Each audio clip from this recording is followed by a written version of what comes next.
ஏய் மாதவி நெல்லு.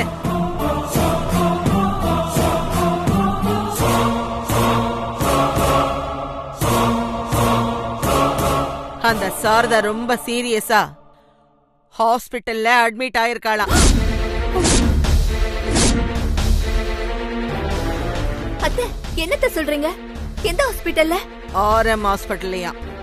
ஐயோ, என்னாச்சு உங்களுக்கு திடீர்னு? அதெல்லாம் எனக்கு தெரியாது. யாராவது அவளை பார்க்கணும்னு விருப்பப்பட்டீங்கன்னா போய் பார்த்துட்டு வாங்க.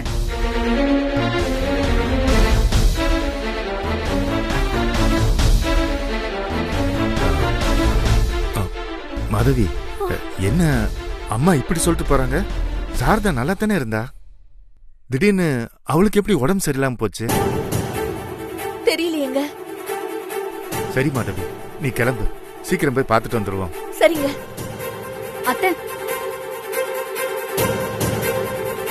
சாரதா ஆண்டி ஹாஸ்பிட்டல் அட்மிட் ஆன விஷயம் நம்ம யாருக்குமே தெரியல.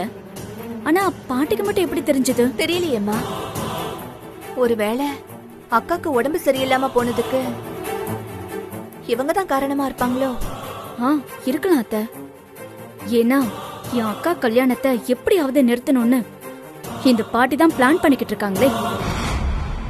அந்த பிளான்ல இதுவும் ஒன்னா இருக்கலாம்ல. சரிம்மா, இத பத்தி நம்ம அப்புறம் பேசலாம். நான் முதல்ல ரெடி ஆயிட்டு அவங்கள போய் பார்த்துட்டு வந்துடுறேன். சரியா? சரிங்க அத்தை.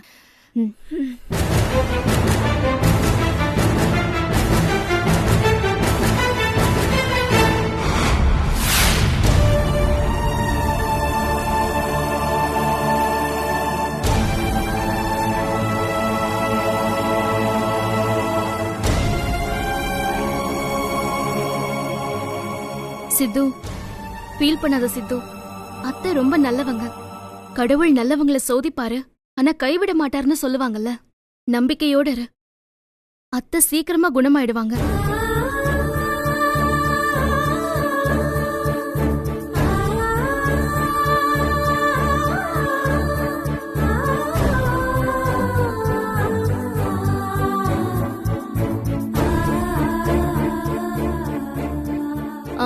சிஸ்டர்,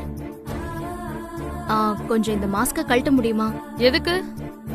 இல்ல, இந்த கோயில் பிரசாதம் கொஞ்சம் கொடுக்கணும், அதான். டாக்டரை கன்சல்ட் பண்ணாம எதுவுமே கொடுக்க கூடாதுமா. என்னங்க, இது கோயில் பிரசாதம், ப்ளீஸ்ங்க. வேண்டாமே. நீ ஒன்னும் பயப்படாத சித்து. இது அத்தை குணமாகணும்னு கோயில் அர்ச்சனை பண்ணி வாங்கிட்டு வந்த அபிஷேக பால். இது அத்தைக்கு கொடுத்தா அத்தை குணமாயிடுவாங்கன்னு பூசாரியே சொன்னாரு. எனக்கு நம்பிக்கை இருக்கு சித்து. இந்த பால் அத்தைய கண்டிப்பா குணமாக்கிடும். நீ கொஞ்சம் அமைதியா இருந்த. ஏங்க இல்லங்க மச்சான், பயப்படாத மச்சான்.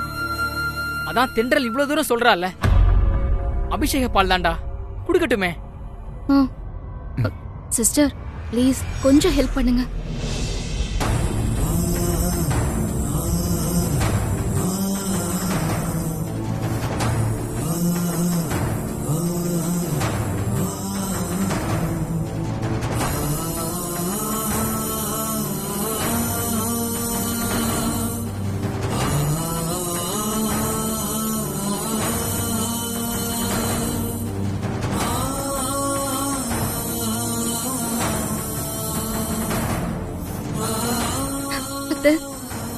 அத்தை, கண்ணு முழிச்சு பாருங்க அத்தை, ப்ளீஸ் அத்தை. நான் தான் தென்றல் வந்திருக்கேன், கண்ணை திறந்து பாருங்க அத்தை. கண்ணை திறந்து பாருங்கம்மா, நான் உங்க சித்து வந்திருக்கேம்மா. அத்தை, கண்ணை திறந்து பாருங்கம்மா. அம்மா, உங்களை இப்படி பார்க்கவே கஷ்டமா இருக்குமா? கண்ணை திறந்து பாருங்கம்மா. அத்தை, இந்த பாருங்க அத்தை. அத்தை,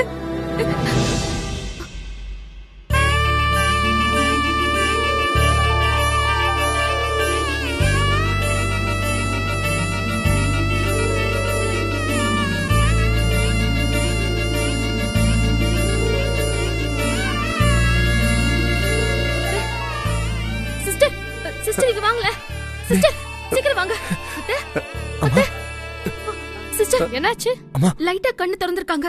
கான்ஷியஸ் வந்துருச்சு. நான் டாக்டரை கூட்டி வரேன். சீக்கிரம் போங்க சிஸ்டர். அத்தை, டாக்டர் கண்ணு திறந்துட்டாங்க.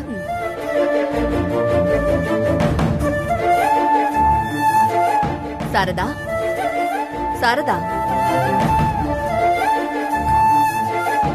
அம்மா இவங்களுக்கு கான்ஷியஸ் வந்திருக்கே தவிர மத்தபடி பல்ஸ் ரேட், பிபி எல்லாம் அதே கண்டிஷன்ல தான் இருக்கு. கொஞ்சம் கூட இம்ப்ரூவ் ஆகல. அதனால ஃபர்தர் ட்ரீட்மெண்ட்ட இப்போதைக்கு ஆரம்பிக்க முடியாது. இன்னைக்கு ஃபுல் டே இவங்க அப்சர்வேஷன்லயே இருக்கட்டும். நாளைக்கு மறுபடியும் பிபி, பல்ஸ் எல்லாம் செக் பண்ணிட்டு ட்ரீட்மெண்ட்ட பத்தி சொல்றேன். இவங்கள ரொம்ப டிஸ்டர்ப் பண்ண வேண்டாம். அதே நேரம் அப்பப்ப லைட்டா பேச்சு கொடுங்க. மத்தபடி எதுவும் ஸ்ட்ரெயின் பண்ண வச்சிடாதீங்க. ஓகே சரிங்க டாக்டர். டாக்டர். சரி. ஓகே. சாரதா, நீங்க சீக்கிரமா குணமாயிடுவீங்கன்னு முதல்ல நீங்க தான் நம்பணும். அந்த நம்பிக்கையில தான் எங்க ட்ரீட்மெண்ட் எல்லாம் ஒர்க் ஆகும். ஓகேமா, take care. Thank you, Thank you. Doctor. Bye.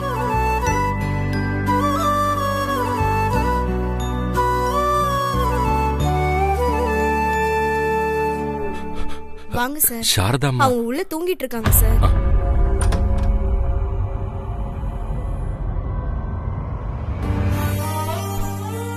சமந்தி, உங்களுக்கு அந்த நிலைமை? நிலாதான் ஃபோன் பண்ணி தகவல் சொன்னா. நான் பதறி அடிச்சு ஓடி வந்தேன். என்னாச்சு சம்மந்தி? எதனால திடீர்னு இப்படி ஆச்சு? அப்பா, அத்தைக்கு இப்பதான் கான்ஷியஸ் வந்திருக்கு. ஆனா அத்தையால இப்போ பேச முடியல. எங்க கல்யாண டென்ஷன்ல தான் இப்படி ஆயிருக்கு போல இருக்கு. நீங்க வருத்தப்படாதீங்கப்பா. அத்தை கண்டிப்பா குணமாயிடுவாங்க.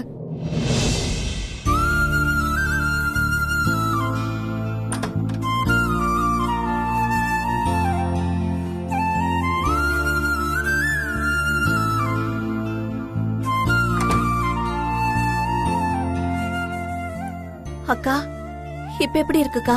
சாரதா, என்னமாச்சு?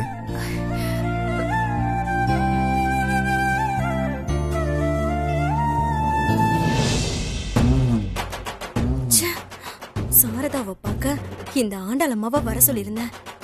இந்த ஆண்டாளம்மா இன்னும் வராம இருக்காங்க. அப்படி என்னதான் பண்ணிட்டு இருப்பாங்களோ?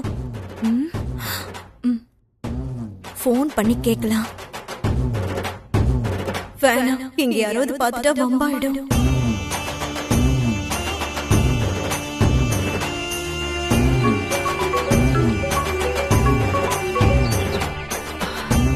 சொல்லு சுகந்தி.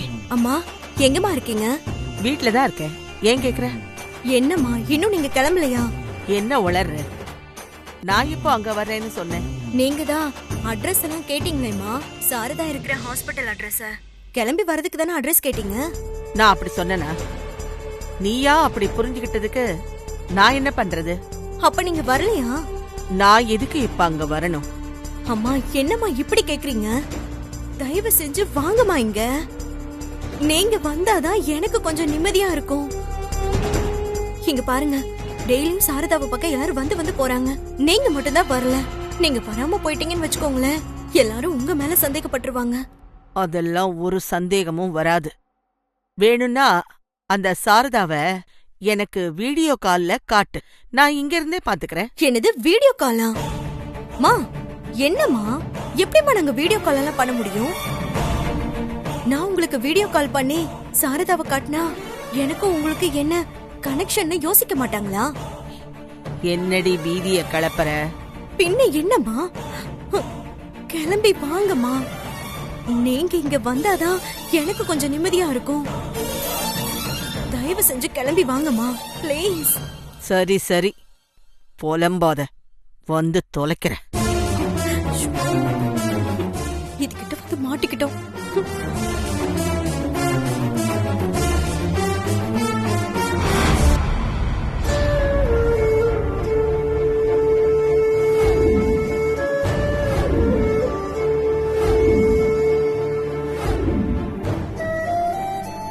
சம்மந்தி, நான் சொல்றேன்னு தப்பா எடுத்துக்காதீங்க. நீங்க இந்த நிலைமையில இருக்கும்போது இவங்க கல்யாணத்துக்கு நாம் அவசரப்பட வேண்டாமே.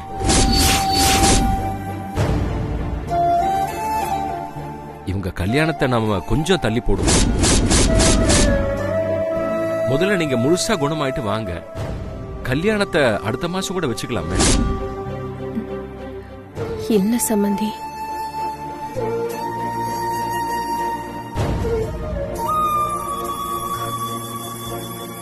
இந்த கல்யாணத்தை நடத்தி விட மாட்டேன்னு என் மாமியார் என்கிட்ட நேரடியாவே சவாலே விட்டிருக்காங்க.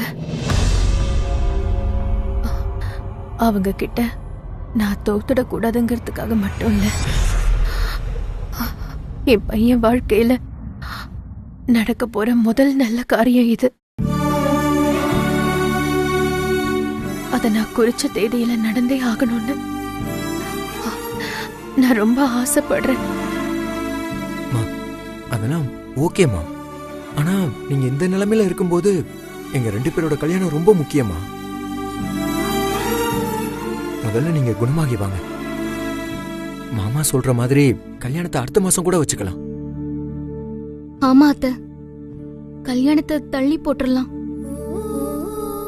ஆமா சாரதா, கல்யாணம் பண்ணிக்க போற பொண்ணு மாப்பிள்ளையுமே உனக்காக கல்யாணத்தை தள்ளி போடலான்னு சொல்றாங்க. நீ ஏன் இப்படி பிடிவாதம் பிடிக்கிற? ஆமாக்கா, நீங்க இந்த கண்டிஷன்ல இருக்கும்போது இப்போதைக்கு இந்த கல்யாணம் வேண்டான்னு தான் எனக்கும் தோணுது. ஆமாமா, புரிஞ்சுக்கோங்கம்மா. என்ன சம்மந்தி, நீங்க முழுசா குணமானதுக்கு அப்புறம் கல்யாணத்தை வச்சுக்கலாம்ல? உங்க எல்லாரையும் உதாசீனப்படுத்தணுங்கிறது என்னோட எண்ணம் இல்ல. எனக்கு நம்பிக்கை இருக்கு, என் பையன் கல்யாணத்தை பார்க்க நான் ஆரோக்கியமா எந்திரிச்சு வந்துருவேன்னு. அதனால குறிச்ச தேதியில இந்த கல்யாணம் நடக்கட்டும். ஏமா நீங்க புரிஞ்சுக்க மாட்டேங்கிறீங்க? முதல்ல நீங்க சித்து,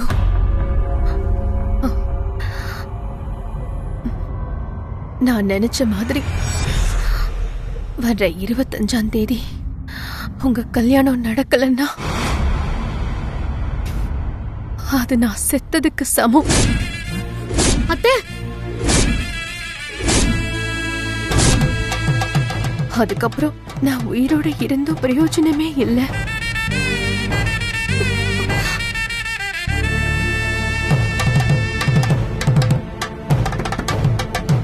சரி சாரதா, நீ இவ்வளவு மன உறுதியோட இருக்கும்போது எனக்கு நம்பிக்கை வந்துருச்சுமா. கண்டிப்பா இந்த கல்யாணத்துக்குள்ள நீ முழுசா குணமாயிருவேன்னு. அதனால உன் இஷ்டப்படி வர 25ஆம் தேதியே கல்யாணம் நடக்கட்டும். அதுக்கு நாங்க எல்லாருமே உறுதுணையா இருப்போம்.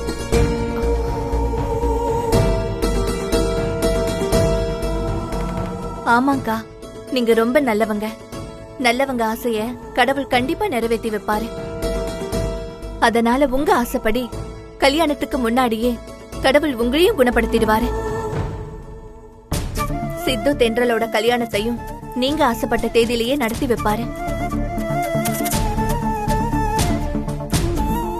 சரிங்க சம்பந்தி, இந்த விஷயத்துல உங்கள மாதிரியே நாங்க எல்லாரும் நம்பிக்கையோட காத்துட்டு இருக்கோம். சார், பேஷண்ட்டை டிஸ்டர்ப் பண்ணாதீங்க, எல்லாரும் கொஞ்சம் வெளியே போங்க. சரிங்க. சரிக்கா, உடம்ப பாத்துக்கோங்க, எல்லாம் நல்லதே நடக்கும். நான் வரேன். பாத்துக்கங்க, வரேங்க.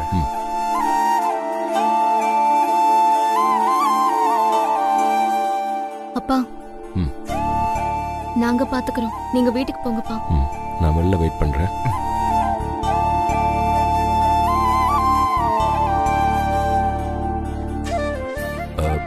மாப்பிள்ள, ஒன்னும் கவலைப்படாதீங்க. சம்மந்தி அம்மா சீக்கிரமா குணமாயிடுவாங்க. நம்பிக்கையோட இருங்க.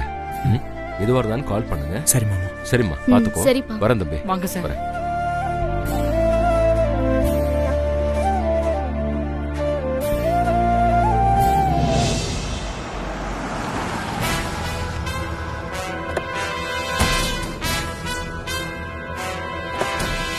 இந்த பில்டப்க்கெல்லாம் ஒன்றும் குறைச்சல் இல்ல. வரது லேட்டு, இதுல கார் கதவை திறந்து விட்டாதான் இறங்குவாங்களா? ரொம்ப ஓவர் தான். அம்மா, என்னம்மா இப்படி பண்ணிட்டீங்க? ஏன், என்னாச்சு? அந்த சாரதா போய் சேர்ந்துட்டாங்க. ஐயோ, என்னம்மா இப்படி எல்லாம் கேக்குறீங்க? ஏற்கனவே நான் ரொம்ப பதட்டத்துல இருக்கேன். நீங்க வேற பீதி கிளப்பாதீங்க. சாரதா உயிரோட தான் இருக்கா.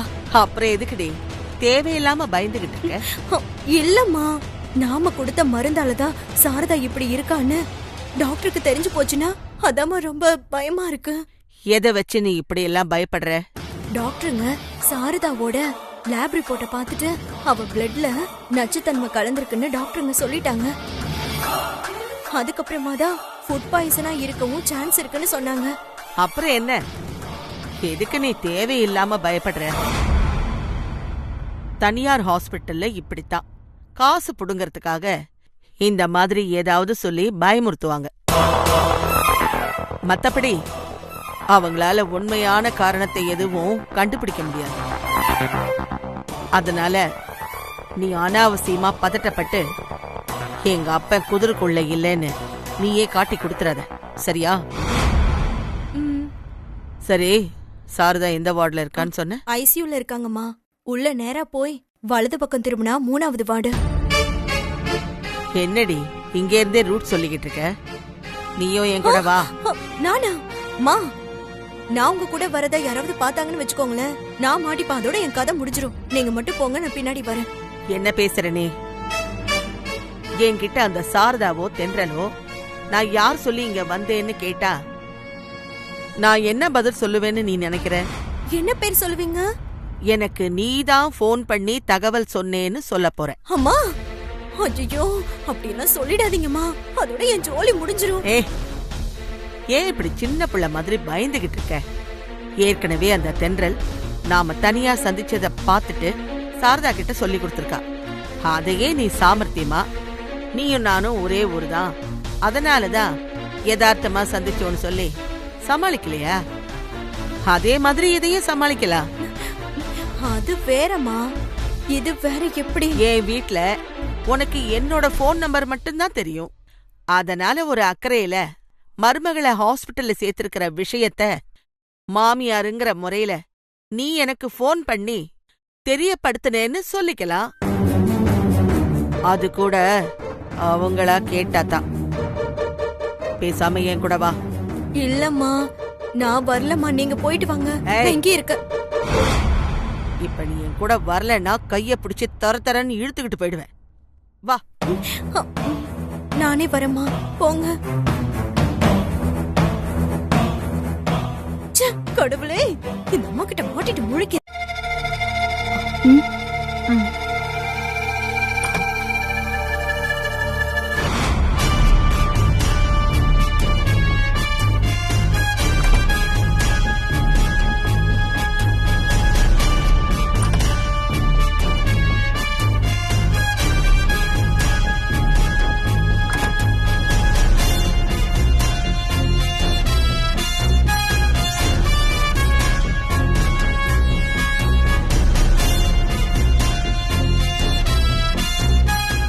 என்கிட்டே சவால் பண்றியா? என்ன மீறி உன் பையன் கல்யாணத்தை நடத்துருவியா நீ? எப்படி உன்னை படுத்த படுக்கையாக்கிட்டேன் பாத்தியா? இதுக்கு காரணம் நான் தாங்கிறத உன்னால கண்டுபிடிக்கவே முடியாது.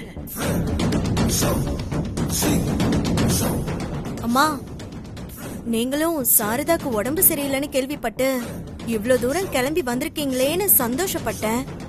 ஆனா அவளுக்கு ஏதாவது 4 வார்த்தை ஆறுதலா சொல்லாம இப்படி உம்மன்னு நின்னுட்டு இருந்தா என்னமா அர்த்தம்? அவளுக்கு ஆறுதலா ஏதாவது 4 வார்த்தை சொல்லுங்கம்மா. ஆறுதலாதானே பேசிடுவோம். அதுக்காகத்தானே வந்திருக்கேன். என்ன சாரதா, இன்னும் 3 நாள்ல உன் பையனுக்கும் இந்த தென்றலுக்கும் கல்யாணம் நடக்க போகுதுன்னு நீ ரொம்ப சந்தோஷப்பட்டுகிட்டு இருந்த. அந்த சந்தோஷத்துல யாரோட கண்ணு பட்டுதோன்னு தெரியல. விதி உன்னை இப்படி படுத்த படுக்கையாக்கிடுச்சு.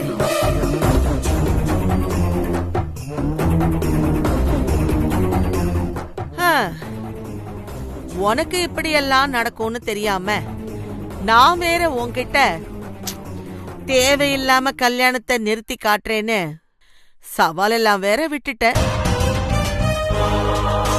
என்னதான் நான் உன்கிட்ட சவால் விட்டாலும் இப்படி ஒரு நிலைமையில உன்னை பார்க்கும்போது மனசுக்கு கஷ்டமா தான் இருக்கு. ஐயோ, இந்த அம்மா எதுவும் தெரியாத மாதிரி சாரதாவுக்கு 4 வார்த்தை ஆறுதலா பேசிட்டு போறதை விட்டுட்டு தேவையில்லாம இப்படி அவளை வெறுப்பேத்திட்டு இருக்கேன். அவங்களாலதான் சாரதா இப்படி படுத்துட்டு இருக்கான்னு சொல்லாம சொல்லிட்டு போயிடுவாங்க போல இருக்கே. இந்த அம்மா மாட்டிக்கிட்டா நாமளும் சேர்ந்து மாட்டிக்குவோமே கடவுளே. எதுக்கு தேவையில்லாத வம்பு? பேசாம இந்த அம்மாவை வர வேண்டாம்னு சொல்லிருக்கலாமோ? இனி நீ எப்ப குணமாகிறது? எப்ப உன் பையன் கல்யாணத்தை நடத்துறது? அவசரப்பட்டு வர்ற 25ஆம் தேதி கல்யாணம்னு நீ எல்லாருக்கும் பத்திரிகை வேற கொடுத்துட்ட. நீ இந்த நிலைமையில இருக்கும்போது எப்படி சாரதா சொன்ன தேதியில நீ உன் பையன் கல்யாணத்தை நடத்த போற?